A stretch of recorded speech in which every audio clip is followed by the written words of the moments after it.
Deus lhe deu riquezas, Deus lhe deu sabedoria mais do que todos os homens na face da terra, os homens mortais. Salomão só não teve mais sabedoria do que Jesus Cristo, mas na terra ele foi o homem mais sábio. A Bíblia faz questão de dizer que antes dele e depois dele não existiu um homem tão sábio quanto ele, e rico como ele, antes e depois. Entendeu?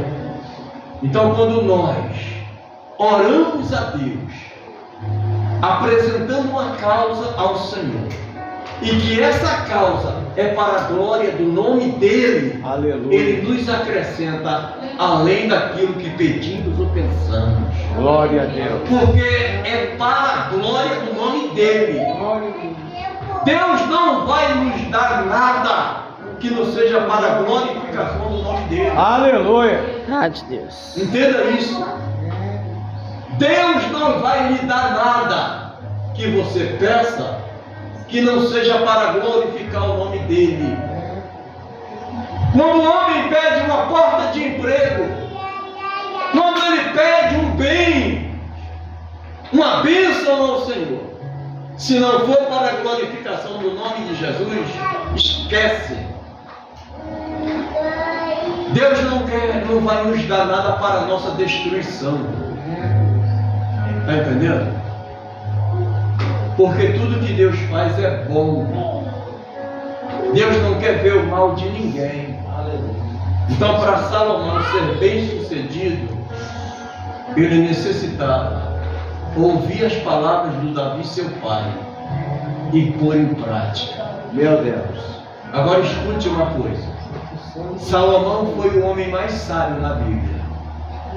Homem mortal, sim ou não? Sim. A Bíblia faz questão de dizer que antes e depois dele não ia existir homem mais sábio do que ele. Sim ou não? Sim. Mas sabe qual foi o perigo aqui? É que ele usou a sabedoria que recebeu de Deus para os outros. Ele não foi sábio para dentro da sua casa. Porque se você der continuidade à história, você vai ver os tropeços de Salomão, a vida de desobediência que ele viveu. Entendeu? Temos que ter vigilância na nossa vida. Às vezes nós pedimos a Deus sabedoria, nós pedimos inteligência, nós pedimos tanta coisa a Deus. Aplicamos muitas vezes na vida dos outros, mas na nossa vida, que é a principal ou a primeira vida a ser aplicada, a gente não faz. Entendeu?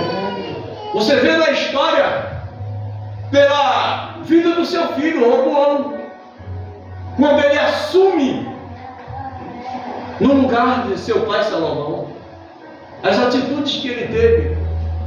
Davi era aquele que buscava conselho com os mais experientes. Davi foi aquele que buscava conselhos com aqueles que conheciam a trajetória mais do que ele. Meu Deus. Roboão até tentou ir pelo caminho de Davi. A princípio ele foi aos mais experientes e buscou conselho. Eles deram a palavra, mas o Roboão preferiu ir consultar os mais jovens, não desmerecendo a juventude, irmão, nada disso. Mas o que é que um jovem tem de experiência para passar? Por exemplo, um jovem solteiro, o que é que ele tem de experiência para passar por um homem casado? Se ele nunca casou e nunca foi pai de filho. E vice-versa, tanto uma moça quanto um rapaz. O que é que uma ovelha tem para passar para um pastor, se ela nunca teve a experiência de pastorear uma igreja? Entendeu? Então você não tem que buscar conselho com quem nunca trafegou pela estrada que Deus te colocou. Você tem que buscar conselho com pessoas experientes. E não é qualquer pessoa. Entendeu?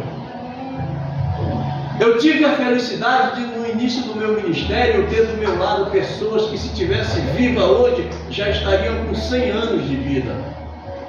Pessoas que estenderam a mão para mim e para minha esposa, no início da nossa trajetória de vida com Cristo. E caminhou conosco, nos mostrando o caminho, nos ensinando nos primeiros passos. E hoje, se nós estamos aqui, de pé, gozando da saúde de Deus na nossa vida, em primeiro lugar, porque Deus nos escolheu e nos chamou para o santo ministério. Em segundo lugar, porque Deus colocou diante de nós pessoas que tinham vida com Deus, tinham algo de Deus para nos transmitir. Glória a Deus. Meu Deus. Então procure buscar conselhos em pessoas que têm vida com Deus.